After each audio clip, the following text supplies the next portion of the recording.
우리 창립 97주년 기념 감사주일에 우리 청년들의 헌신으로 이렇게 교회 역사를 살펴보게 돼서 감사한 마음이 큽니다. 재작년 처음 일부 때에는 이 선교사님들이 처음 한국에 들어와 복음을 전하기 시작할 때부터 우리 교회가 세워지는 과정을 살펴보았습니다. 작년 2부에서는 6.25 한국전쟁 속에서도 교회를 지키고 헌신했던 교회 역사를 살펴보았죠. 그리고 오늘 3부에서는 한국 장로교 분열의 역사 속에 우리 교회 역시 예장과 기장 사이의 갈등과 분열을 겪었지만 한국 전쟁 이후 분열을 넘어 새 예배당 건축의 헌신의 자리로 이어지는 과정까지 살펴보게 되었습니다. 우리는 100주년까지 교회를 교회되게라고 하는 표어로 돌아보고 살펴보고 내다보고 라고 하는 실천 과제를 정해서 실행하고 있습니다. 이런 의미에서 이런 교회의 과거를 역사로 살펴보는 연극은 매우 중요한 역할을 하고 있습니다.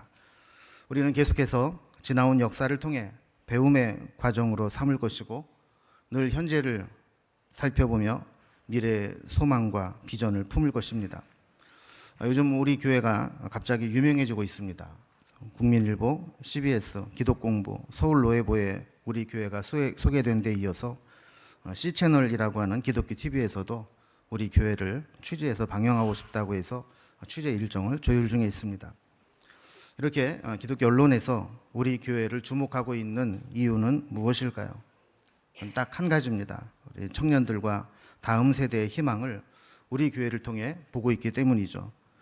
우리 교회가 교세가 대단하거나 건물이 화려하고 유명하거나 또 세상적으로 성공한 유명인들이 우리 교회에 많이 있기 때문이 아닙니다. 더더군다나 목사가 훌륭하고 뛰어나서도 아닙니다. 교회가 한마음으로 청년과 다음 세대에 관심을 갖고 지원하다 보니 청년들이 행복해하고 또 형제들이 모여오는 그런 교회가 된 것이죠. 참 감사한 일입니다. 교회마다 청년들이 사라지고 있다고 아우성인데 우리 교회는 청년들이 모여들고 있으니 얼마나 감사한 일입니까? 지난 단기 선교에서도 우리 청년들이 하는 모습을 보면서 얼마나 자랑스러웠는지 모릅니다. 그런데 오늘 연극을 준비하는 것을 보면서 또 얼마나 또 더 대견하고 자랑스러운지 모릅니다. 이번 주 토요일에는 또 한 교회에서 우리 교회 학사관을 탐방오겠다는 연락까지 받았습니다. 이렇게 교회가 선한 영향력들을 주고 있을 수 있다니 참 감사한 마음이 큽니다. 그런데 한편으로는 이 한국 교회를 전체적으로 바라볼 때 우리 교회의 이런 몸부림이 세상 여기저기에서 이리저리 치이고 때로는 스스로 무너져가고 있는 한국 교회를 부흥시키고 일으키는데 얼마나 효능이 있을까 하는 한계를 느끼기도 합니다. 예전에는 교회가 세상을 걱정했는데 요즘에는 세상이 교회를 걱정한다라고 하는 말처럼 우리의 마음을 무겁게 하는 명제도 없을 것입니다. 이런 상황 속에서 여전히 교회는 세상의 소금이다, 소망이다, 또 교회가 희망이다 이런 말을 외칠 수 있을까 스스로를 돌아보게 됩니다. 제가 이런 목회 사역을 하게 되는데 구체적으로 도전을 준 계기가 있습니다. 이전 안식년에 미국 플러신학교에서 청강을 하면서 한 달 정도 지낸 적이 있었는데 그때 조교와 좀 가깝게 지내면서 식사를 자주 했습니다. 대화를 나누다가 한 가지 생각이 든 것이죠. 이분은 원래 사업가로 중국의 기업을 진출해서 사업체를 경영하다가 한인교회에 출석하면서 예수님을 만난 분입니다. 너무 은혜를 심하게 받아서 하던 사업을 다른 사람에게 맡기고 자기는 목회를 하겠다고 결단했습니다. 그래서 예수를 믿은 지 얼마 안 되니까 잘 모르잖아요. 신학교 중에 좋은 신학교가 어딘가 수소문해 보다가 미국에 가면 풀러 신학교가 괜찮대더라 하는 이야기를 듣고 오게 되었다는 겁니다. 이분의 특징은 늦게 예수님을 만나고 또 모태신앙이나 이렇게 교회에서 잔뼈가 굵은 사람이 아니고 세상에서 사업을 하던 시각으로 한국 교회를 바라보게 되었다는 겁니다. 그러다 보니까 교회를 보다 객관적이고 현실적으로 바라볼 수 있었던 것이죠. 근데 이분이 한국 교회에 대한 이야기를 하면서 막 흥분을 하고 답답함을 토로한 내용이 바로 이런 겁니다. 당시에도 벌써 몇 년 전부터 한국 교회는 위기다. 교회 다음 세대가 걱정이다. 또 이제 앞으로 한국 교회는 미래가 불투명하다. 한국 교회도 서구 교회처럼 노인들만 남는 교회가 될 것이다. 이런 이야기를 하면서 곳곳에서 위기론을 팽배하게 키우고 있는데 여기에 대한 대책을 내놓고 실행하는 교회는 보이지 않는다는 겁니다. 도리어 교인들끼리 싸우고 분열되고 내부 갈등 문제로 쪼개지고 교회의 모든 에너지를 이렇게 내부 문제로 고갈하고 있다는 거죠. 모태신앙으로 혹은 신앙생활한 지 오래된 상황에 익숙한 사람들은 잘 느끼지 못하는 문제의식이었습니다. 그러나 사업가 출신으로 합리적으로 객관적으로 바라본 시각으로 한국 교회의 이런 모습은 도무지 이해할 수가 없었다는 거죠. 사업가는 기업을 경영하면서 현재의 매출 분석과 시장 조사 그리고 미래의 소비 패턴 전망 등 철저한 분석과 대책을 세워나갑니다. 이걸 못하면 기업은 망할 수밖에 없기 때문에 생존을 위해서 반드시 철저한 분석과 합당한 대책을 세우고 변화를 꾀해야 하는 것이 체질화되었던 사람입니다. 그러니까 우리 교회 표대로라고 한다면 돌아보고 살펴보고 내다보고 하는 것이 기업에는 생명과 같은 것이죠. 그런데 교회에는 그런 모습이 전혀 보이지 않고 십수년째 위기론만 이야기하고 있을 뿐 대안이 없다는 거예요. 결국 이런 대책이나 대안이 부재한 문제의식과 위기론은 기독교 전체의 패배주의와 또 실패를 정당화하는 논리로 점철되고 있다는 겁니다. 우리는 교회 창립 기념주의를 맞이하고 또 100주년을 준비하면서 한편으로는 우리가 가진 영적 자산을 잘 활용하여 이런 상황 속에서도 부흥과 재도약의 발판을 만들어야 하는 과제를 가지고 있습니다. 그리고 또 한편으로는 우리에게 생길 수 있는 위기를 잘 관리해서 흔들림 없이 하나님의 나라를 확장시켜 나가야 합니다. 교회에서 가장 신경 써야 할 위기 관리는 내부 갈등 문제로 분열이 되는 것을 막는 것입니다. 이런 분열과 다툼은 사탄이 교회를 흔들고 무너뜨리는데 가장 좋아하고 효과를 많이 보는 전략입니다. 교회 안에 누구 편 갈라 파벌을 만들거나 구체적인 사안을 놓고 교회에서 시시비비를 가리며 다투고 심한 경우에는 세상 법정에까지 고소하는 일들이 있었습니다. 신학적 노선과 견해가 다르다 하여 서로 정죄하고 비판하기도 했습니다. 서로 자기가 받은 은사가 제일이라고 주장하며 무분별하게 드러내서 교회의 질서를 흔들어 놓기도 했습니다. 이런 내용은 제가 현대어로 표현을 했지만 고린도 교회에 있었던 문제들입니다. 고린도전서를 읽어보면 다 이런 문제들을 다루고 있죠. 그런데 가만히 돌아보면 고린도 교회만 이런 문제를 가지고 있었던 것은 아닙니다. 한국 교회도 그런 과정을 겪어왔고 우리 명륜중앙교회도 이런 과정을 겪으며 여기까지 왔습니다. 교회의 분열과 다툼은 역사 속에 늘 있어 왔습니다. 교회 역사를 시대별로 연극으로 올리며 금년에 다룬 연극의 주제도 바로 그런 것이죠. 한국에 복음을 들고 온 선교사님들은 3개국 4개 교단으로부터 파송받아 왔습니다. 근데 그분들은 조선에 들어와서 각자 자기 나라 자기 교단의 이름으로 전도하고 교회를 세운 것이 아니고 자기의 국적 교단을 다 내려놓고 조선 장로교회 하나의 독립노예로 시작을 했습니다. 그런데 이 장로교회는 온전히 하나가 되어 지금까지 내려오지 못하고 여러 차례 분열을 거쳐왔습니다. 시간이 지나면서 한국교회 장로교회는 분열되기 시작한 것이죠. 1차 분열은 1952년 신사참배 문제로 고신 측의 분립으로 시작되었습니다. 해방 이후에 신사참배 문제로 고려파 장로교가 분립되어 우리가 고신 측으로 알고 있는 교단이 장로교에서 처음 분립이 된 것이죠.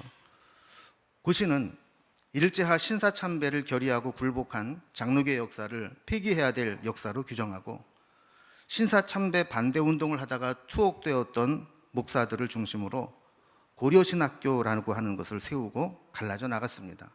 이것이 장로교의 1차 분열입니다. 2차 분열은 1953년 신학적 노선 문제로 예장과 기장이 분열된 것입니다.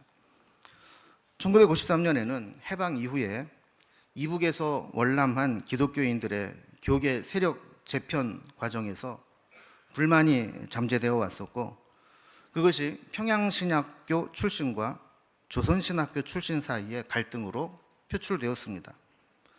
결국 6.25 한국전쟁 이후에 이 갈등은 해결되지 못했고, 신학적 견해를 문제 삼아 예수교 장로회와 기독교 장로회로 분열되었습니다.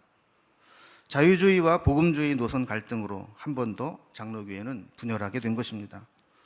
기장 측은 조선신학교를 한국신학대학으로 개명하고 한신대를 중심으로 기장 측으로 나서게 되었죠.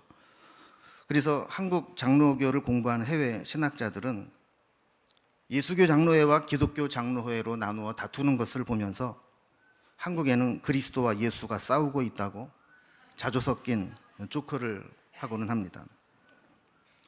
장로교 분열은 여기에서 끝이지 않았습니다. 3차 분열로 이어지는 1959년 WCC 가입 문제로 통합 측과 합동 측이 분열되게 됩니다. 결론적으로 보면 박경룡 박사의 신학적 문제로 촉발된 갈등이 WCC를 지지하는 측과 반대하는 측으로 대립하다가 결국 통합 측과 합동 측으로 분열되게 된 거죠. 우리가 통합 측인데 통합 측은 장신대로, 그리고 합동 측은 총신대로 분열이 된 것입니다. 이후에 우리 통합 측은 단일 교단으로 유지가 되고 있지만 합동 측은 주류와 비주류로 갈라지기 시작해서 지금까지 계속 분열되고 있습니다. 지금 장로교회라는 이름으로 교단이 약 250개 정도 나뉘어져 있는 것이죠. 싸움보다 중요한 것은 화해의 기술입니다. 인간적 약점은 의견 충돌과 다툼으로 이어질 수밖에 없습니다. 우리가 그렇게 좋아하는 사도 바울도 바나바와 다투고 갈라진 적이 있지 않습니까? 갈등 자체를 없앨 수는 없습니다. 그러나 화해하고 봉합하는 것이 중요합니다. 우리의 연약함으로 생겨난 갈등과 분열과 아픔이 나의 영적 성장과 성숙의 자양분이 되고 복음의 진보를 이루고 공동체 회복으로 이어지도록 만드는 것이 성도들의 과제입니다. 오늘 본문의 고린도 교회는 이런 면에서 아직 미성숙한 모습들을 보여주고 있습니다. 1절에 보면 고린도 교인들을 향해서 신령한 자들을 대함과 같이 말할 수 없어서 육신에 속한 자 곧 그리스도 안에서 어린아이를 대함과 같이 하노라, 이렇게 시작하고 있습니다. 듣는 입장에서 기분 나쁜 말입니다. 대놓고 애 취급을 하는 거죠. 2절에 보면 그렇게 애처럼 취급하는 것을 젖을 먹이고 밥을 먹이지 못한다라는 것으로 표현합니다. 우리나라 말에는 밥으로 되어 있지만 고기와 같은 단단한 음식을 의미합니다. 생후 1년 남짓한 유아에게는 밥이나 고기나 거친 음식을 먹이지 못합니다. 먹여도 소화시킬 수 있는 능력이 없기 때문이죠. 그러면 고린도 교회가 육신에 속한 자, 영적 어린아이와 같다고 하는 근거가 무엇이겠습니까? 3절에 보면 그 교회 안에 시기와 분쟁이 있었기 때문이라는 겁니다. 애니까 싸운다는 거예요. 애들이 싸우는 것을 보면 유치합니다. 어른들은 창피해서 싸우지 않을 문제들을 아이들이니까 유치해서 싸우게 됩니다. 별것도 아닌 것을 가지고 다투고 삐지고 분쟁을 일으킵니다. 그래서 우리는 아이들이 싸우는 것을 보면 왜 싸우느냐고 비난하기보다는 애들이 다 그렇지 뭐 이러면서 이해하려고 합니다. 문제는 이 다툼이 애들에게 끝나는 것이 아니라 다 큰 어른이 되어서도 계속 갈등을 겪고 다투고 싸우고 있다는 데 문제입니다. 교회로 보면 우리 교회는 97년이 되었습니다. 사람의 나이로 계산해 보아도 엄청난 어른입니다. 어른이면 어른다워져야 합니다. 그렇지 못하면 육신에 속한 자, 영적 어린아이와 같은 자로 머물러 있게 되는 겁니다. 이것을 육신에 속하여 사람을 따라 행함이라고 번역을 했는데 쉽게 와닿지 않는 번역입니다. 새번역 성경에 보면 이것을 육에 속한 사람이고 인간의 방식대로 살고 있는 것이라고 번역을 했고, 메시지 성경에서는 이 부분을 이렇게 번역했습니다. 여러분의 기분을 좋게 하거나 여러분을 돋보이게 해주는 것에만 손을 뻗는다면 모든 것이 자기 마음대로 될 때에만 만족하는 젖먹이와 다를 것이 뭐가 있겠습니까? 자기 기분을 좋게 해주고 자기를 돋보이게 해줄 때는 간이라도 내줄 것처럼 하다가 자기 마음대로 되지 않으면 금방 돌아서서 분쟁을 일으키는 것, 이게 육신에 속한 자이고 영적 어린아이의 모습이라는 겁니다. 이렇게 아이들은 무조건 자기만 위해달라고 때를 씁니다. 다른 사람의 입장을 전혀 고려하거나 생각하지 못합니다. 모든 것이 자기 마음대로 될 때만 만족합니다. 이런 사람들끼리 모여있는 곳에는 필경, 분쟁이 일어나게 됩니다. 4절에 보면 사람들이 바울파 또 아볼로파로 갈라지고 있는 것을 보게 됩니다. 1장 11절에서 바울은 고린도에서 온 글로에로부터 고린도 교회에 분쟁이 있다는 소식을 듣게 됩니다. 12절에서는 바울파, 아볼로파, 게바파, 그리스도파로 나뉘어져 있다는 것을 듣게 된 것이죠. 바울은 그들이 사람을 중심으로 자기를 만족하게 하는 파벌을 만드는 것에 대해서 그 파벌이 어떤 의미를 가지고 있는지를 스스로 생각해 보게 합니다. 그래서 5절에 보면 그들이 추종하고 있는 사람들, 아볼로는 무엇이고 바울은 무엇이냐, 그들이 어떤 존재냐를 한번 생각해 보라는 겁니다. 바울이나 아볼로나 고린도 교회에 파송되어 교인들을 믿게 한 사역자에 불과하다는 겁니다. 혹시 종이 성경을 가지고 계신 분들은 이 사역자라고 되어 있는 것의 각주를 보면 그 밑에 집사라는 해설을 달아놓고 있습니다. 이 집사는 일꾼, 하인이라는 의미를 가지고 있는 단어입니다. 다시 말하면 그들이 그렇게 추종하고 따르고 있는 바울, 아볼로 다 하나님의 일꾼이라는 겁니다.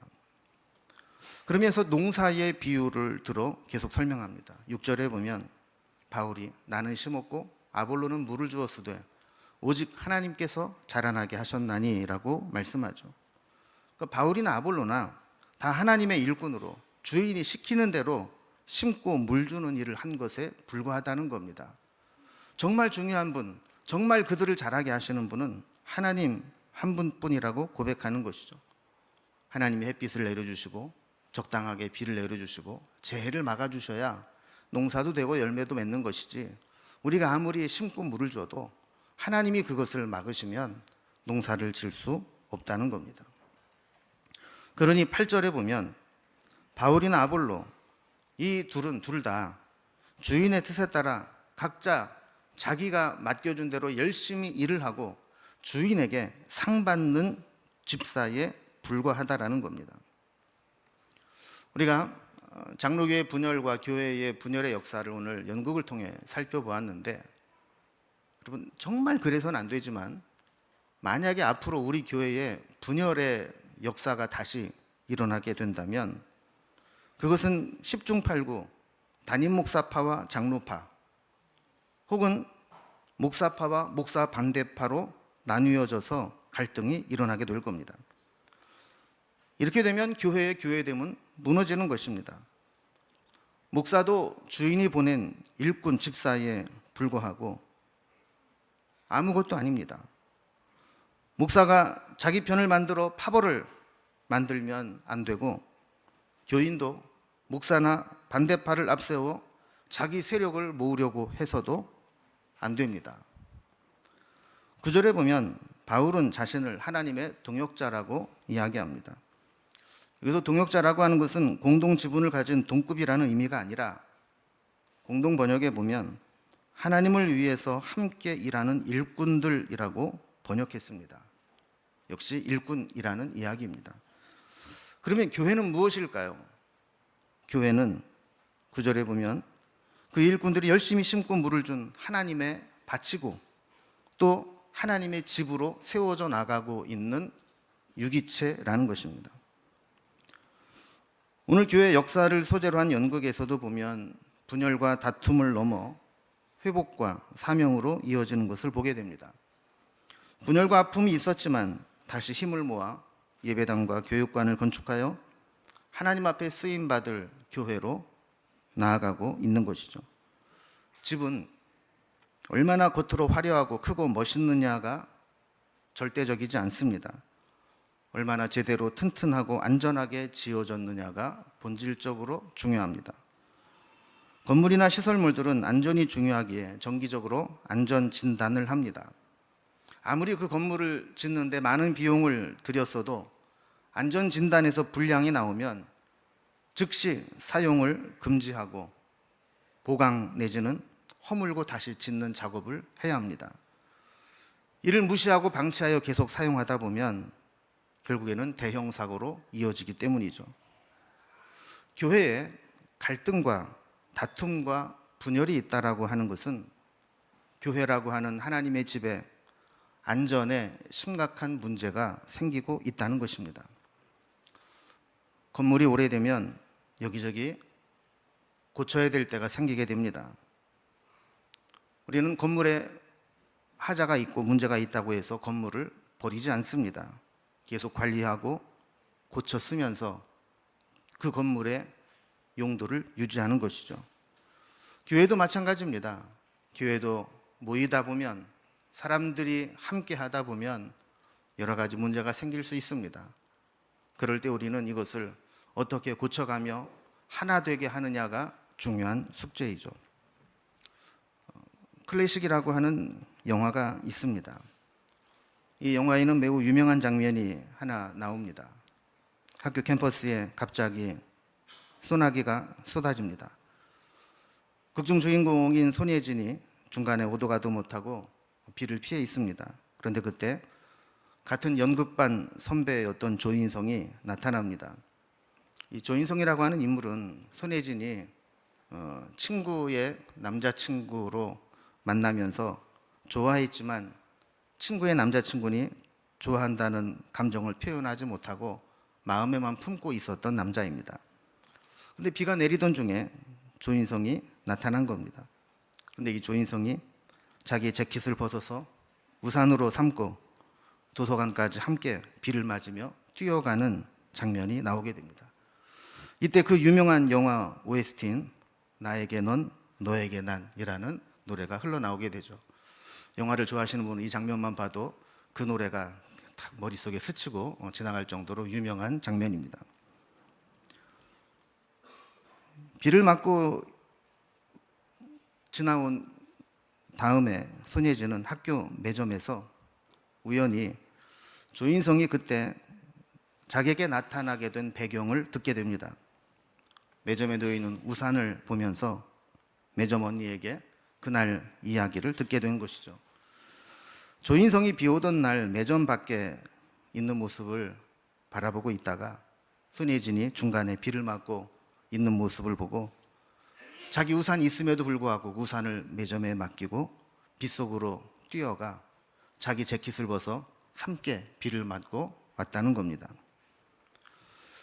비를 맞고 있는 사람에게 우산을 씌워주는 것보다 함께 비를 맞아주는 것이 더 큰 위로가 될 수 있다는 것을 보여주는 영화죠.